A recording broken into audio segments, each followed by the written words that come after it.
तू हुशार मुलगा आहेस, आई बाबांना शाळेला तुझ्याकडनं अपेक्षा आहे, तरीही तू ड्रॉप घ्यायचा ठरवलास तर आम्ही तुला काही म्हणणार नाही. माझ्याकडे एक उपाय. प्रायमरी इन्व्हेस्टिगेशन वरून तर हेच वाटतं की ही केस ड्रग्ज ओव्हरडोसची आहे. सावनी मिरजकर, चला. अमित कारखानीस त्यांचा विद्यार्थी होता. त्याचा हॉस्पिटलमध्ये गळा चिरून खून झालाय आणि त्याला भेटलेली शेवटची मुलगी ही होती. नाही नाही, ते शक्य नाही. मी आणि सावनी हॉस्पिटल बाहेर एकत्रच पडलो होतो. दिसताय तुम्ही? तुमची मुलगी दिसतीये ना, तुम्ही आहात तिच्या बरोबर? कशासाठी गेली होतीस? माझा फोन राहिला होता. थँक्यू.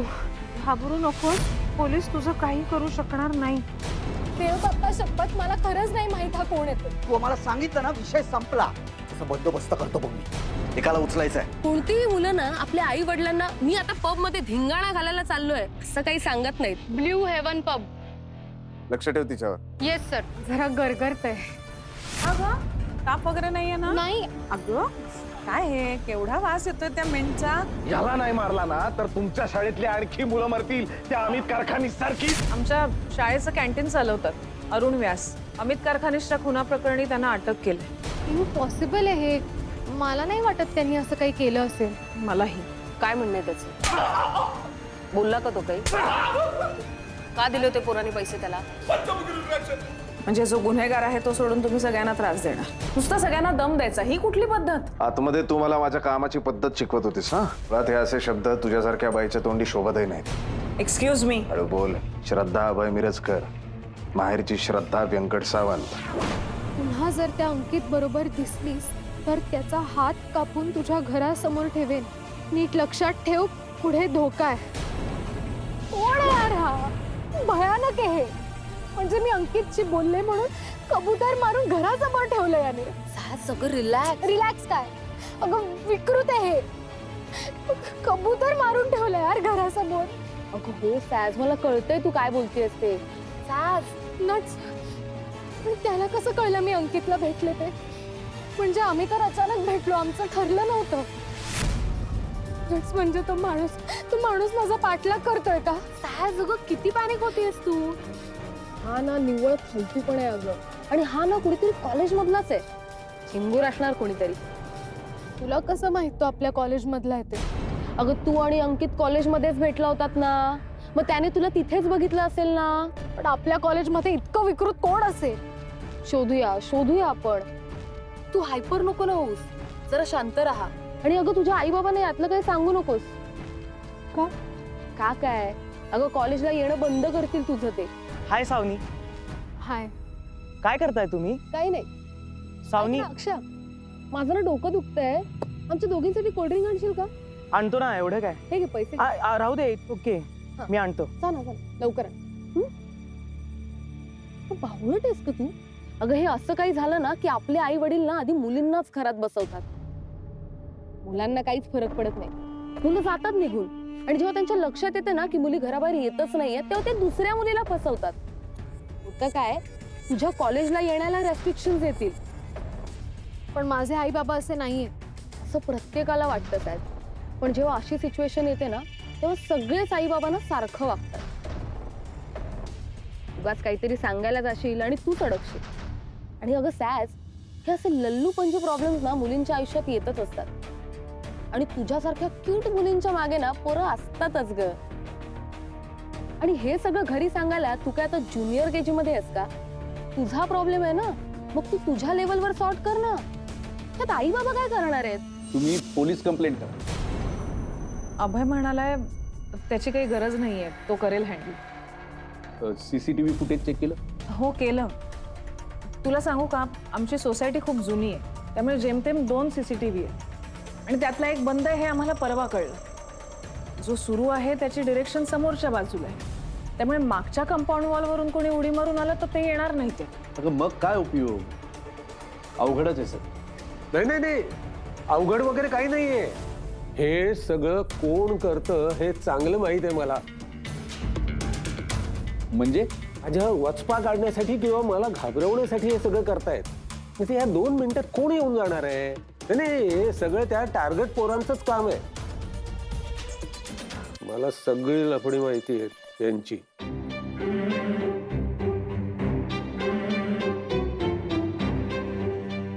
चहा दिलास का त्याला हा? नाही नाही नाही नाही नाही थांब थांब एक मिनिट बघ कुमुद अहो, पण- अगं, थांब तू बस बस बस कुमुद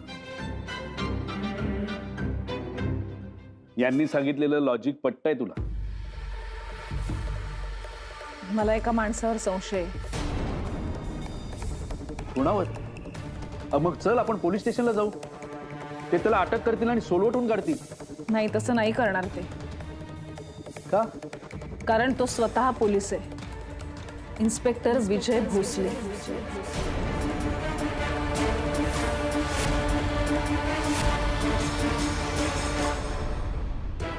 जमदाडे, त्या अमित कारखानीच्या हॉस्पिटलमधलं सावनी मिरजकरचं सगळं फुटेज पाहिजे मला.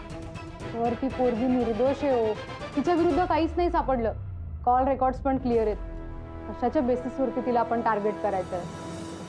मावशी आहेस तिची? नाही. फुटेज घेऊन आते. Okay sir. कळवी येस मॅडम. ऐकलत ना? घेऊन या. हो.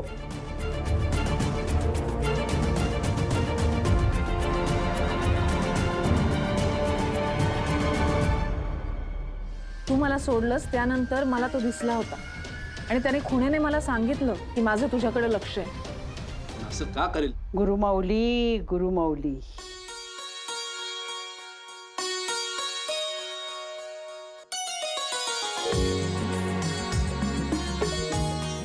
नमस्कार करतो.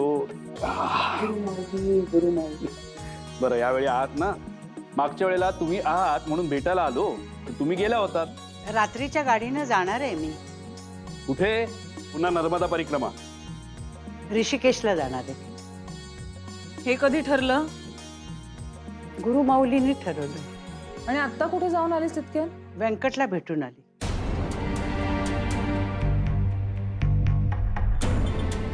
पप्पांना भेटायला गेली होतीस तू? हो.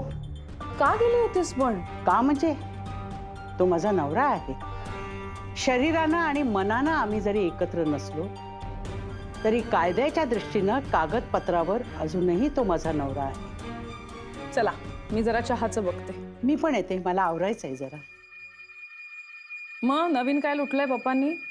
तुला सांगितलंच असेल. श्रद्धा, बाहेरच्या माणसासमोर तरी जरा. बाहेरचा नाही येतो, माहितीये त्याला सगळं. तरी सुद्धा बोलताना काही तारतम्य हवं की नको? उगीच त्याला अवघडल्यासारखं होतं. पण सांग तर खरं, नवीन हात कुठे मारलाय? हे बघ श्रद्धा, ते आता रिटायर झाले. रिटायर? नोकरी करतात का ते? गुन्हेगार गुन्ह्यापासून कधीच लांब राहू शकत नाही.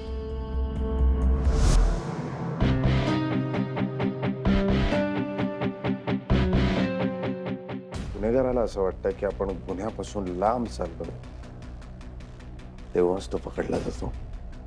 म्हणजे काय सर? जमदाडे, तू वशिल्यावर भरती आली का पोलिसात? नाही सर. सावनी मिरजकरनी हा खून केला नाही, बरोबर? म्हणजे कोणीतरी केलाच असेल ना? हो सर. मग हेच फुटेज वेगवेगळ्या अँगलनी जोपर्यंत आपण पाहत नाही तोपर्यंत कळणार कसं कोणी केला?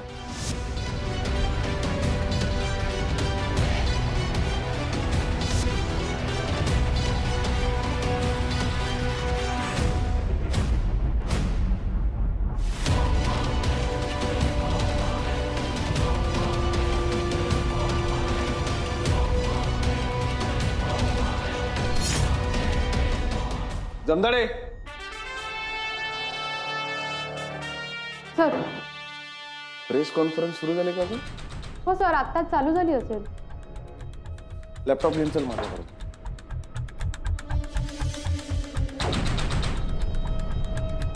सर, तुम्हाला काहीतरी समजलंय? तुला समजलं यात आनंद. पण काय? मला जे काही समजलंय ते ज्या दिवशी तुला समजेल त्या दिवशी इथे एक स्टार वाढेल. Jamdade, okay okay okay okay, आधी तुम्ही खाली बस प्लीज. आणि आता एका वेळी एकाने प्रश्न विचारा आणि लवकर विचारा. मॅडम, शहरात 2 खून होतात. त्यातला एक पत्रकार आहे आणि दुसरा अल्पवयीन मुलगा. हा शहराच्या सुरक्षेचा प्रश्न आहे, पण तरीही तुम्ही म्हणताय पोलिसांच्या हाती एकही ठोस पुरावा नाही. ते पोलिसांच्या हाती पुरावा नाही असं कोणी सांगितलं ना? आमच्याकडे पुरावा आहे. फक्त हा पुरावा आम्ही तुमच्या समोर कधी सादर केला नाही. त्याचं कारण आहे, तुम्हाला पुरावा दाखवला की तुम्ही त्याचा गवगवा करता आणि गुन्हेगार सावध होतो. केस आमच्यासाठी क्रिटिकल होते. आता ऑफिशियल स्टेटमेंट. आमच्याकडे पुरावा आहे, पण पुरावा दाखवण्यापेक्षा आम्ही लवकरात लवकर तुमच्या समोर गुन्हेगाराला उभं करू. छान बोललास, कॉन्फिडन्स चांगला होता तुझा, पण मला तरी दाखवशील का पुरावा? मी आहे जमणार.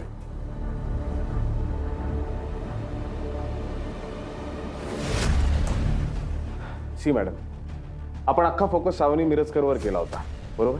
आणि म्हणून काही गोष्टी आपल्या नजरेतून सुटल्या. उदाहरणार्थ हा माणूस बघा. हा माणूस कॉन्स्टंटली सावनी मिरजकरच्या मागे होता. आता तुम्ही नीट जर या माणसाकडे पाहिलं तर आपल्याला दिसेल की अगदी त्या अमितच्या रूम पर्यंत तो तिच्या मागे होता. त्या माणसाचा ऍपरन सोडून मॅडम त्यांनी डॉक्टरचे कपडेच घातलेले नाही. असा कुठला डॉक्टर कपडे घालतो सांगा ना?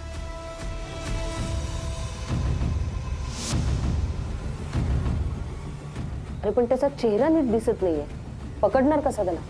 एक्झॅक्टली. त्याच्या हातातलं पेंडंट बघा मॅम. कुठलाही डॉक्टर ऑन ड्युटी असलं पेंडंट घालत नाही. मॅडम, हा डॉक्टर नसून हाच खून. याच्या पेंडेंटवरून आपण याला ओळखू शकतो. सॉरी. करेक्ट आहे.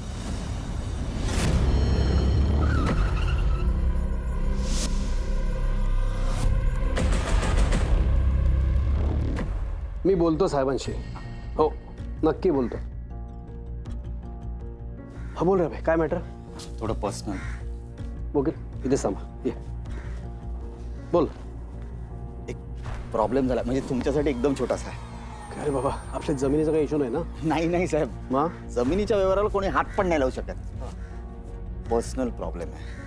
म्हणजे खरं तर हे मॅटर घेऊन मी येणारच नव्हतो तुमच्याकडे, पण आता ऑप्शन नाही माझ्याकडे. बोल.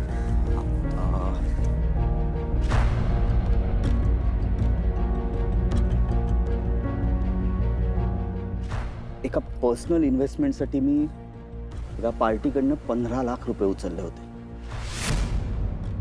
नाही साहेब, जागेचा व्यवहार आणि याचा काही संबंध नाही, हे सगळं वेगळं आहे.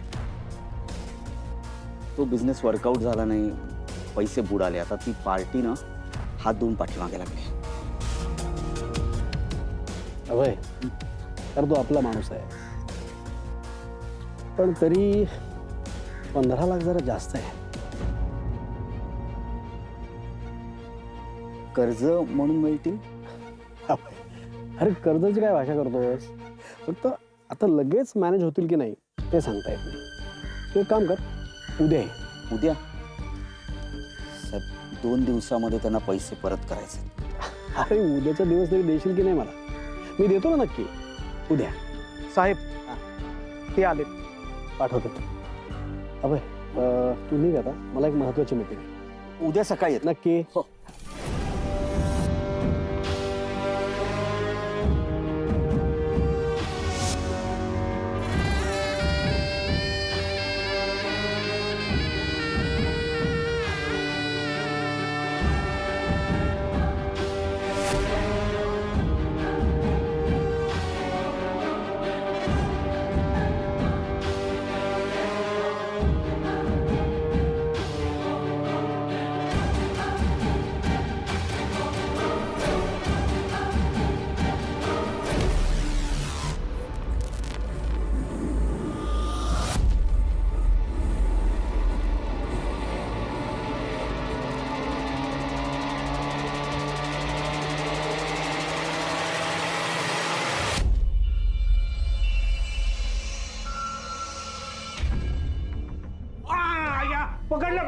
पकडलं.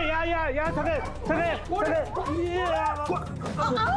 आजोबा, लागलं नाही ना तुम्हाला? नाही लागलं. पण काय कर, इतक्या रात्री तू इथे काय करतेस?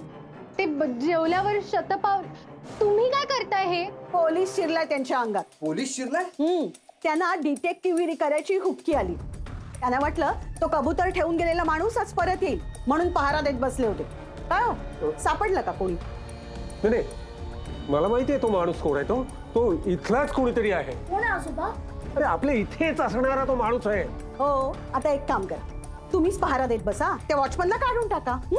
चला. आणि बाबा, असं ब्लँकेट टाकून पकड देणार आहे का तो माणूस? आणि तुम्ही पकडणार आहे? अहो तुमच्यापेक्षा दुप्पट असेल उभा आडवा अंगानं. उगा स्टंट करू नका. मी स्टंट वगैरे काही करत नाहीये. मला माहिती आहे तो कोण आहे तो. कोण आहे आजोबा सांगा ना. अरे आपल्या सोसायटी मधलाच कोणी. हो आपण उद्या बघू. चला थंडी भरेल नाही तर. चला चला आलो आलो आलो चला. आलो आलो. चल ग. हा आई आजी हे घे. ते माझ्या कानातलं पडलंय तर मी आलेच. तू जा मी आलेच. बरं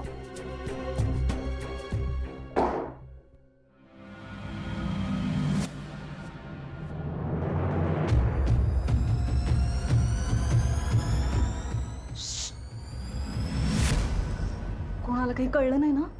नाही कळलं. थँक्यू साऊ. यू साऊ. Sister love darling. जयराम जिजू गेले का? Good night. Bye. Good night.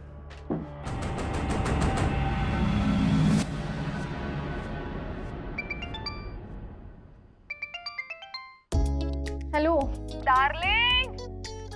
काय ग किती प्यायली आहेस? तू काय माझा बॉयफ्रेंड आहेस का असं विचारायला? जा गेली सोड. मला काहीतरी विचारायचंय तुला. काय? तू सांगितलं नाहीस ना घरी आज जे काही झालं ते कॉलेजमध्ये? डोंट वरी नाही सांगितलं. Is it? माझं बाळ मोठं झालं आता. Shut up nuts. I am adult now. अच्छा जवानी दिवानी. चल पार्टीला जाऊया विकेंडला. चल कर्जतला. R you mad? का काय झालं? अगं आत्ताच तर बोललीस ना की अडल्ट झाली असते. तर मग अडल्ट ना घरी नाही बसत. ते घराच्या बाहेर जाऊन पार्टीज करतात, एन्जॉय करतात, फन करतात बेबी. नट्स तू ना जास्त हाय आहेस. ठेव फोन. नेहमीच हाय असते रे. तू बोल येतेस का? नाही जमणार. हे बघ हे ओव्हरनाईट स्टे आणि पार्टी जमणार नाही. तुला पण माहिती आहे या एका गोष्टीसाठी मी आईला कधीच कन्व्हिन्स नाही करू शकणार. सो ठेव आता. बाय. कोणाला कन्व्हिन्स नाही करू शकणार?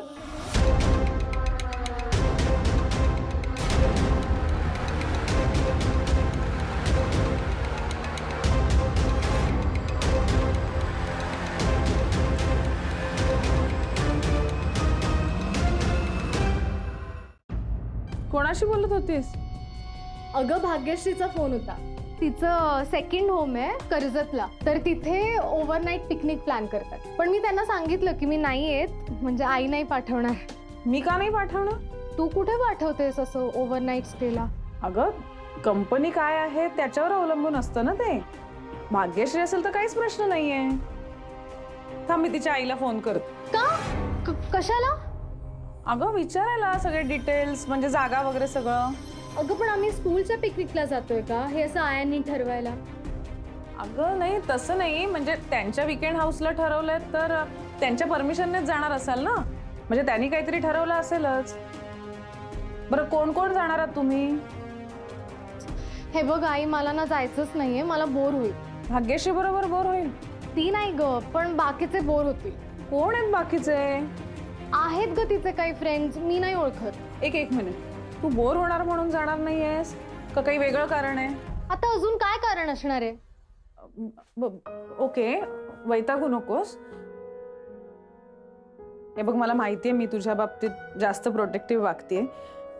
पण तू ओव्हरनाईट स्टेला अशी कधी एकटी गेली नाहीयेस ना यापूर्वी. म्हणून थोडी काळजी वाटते.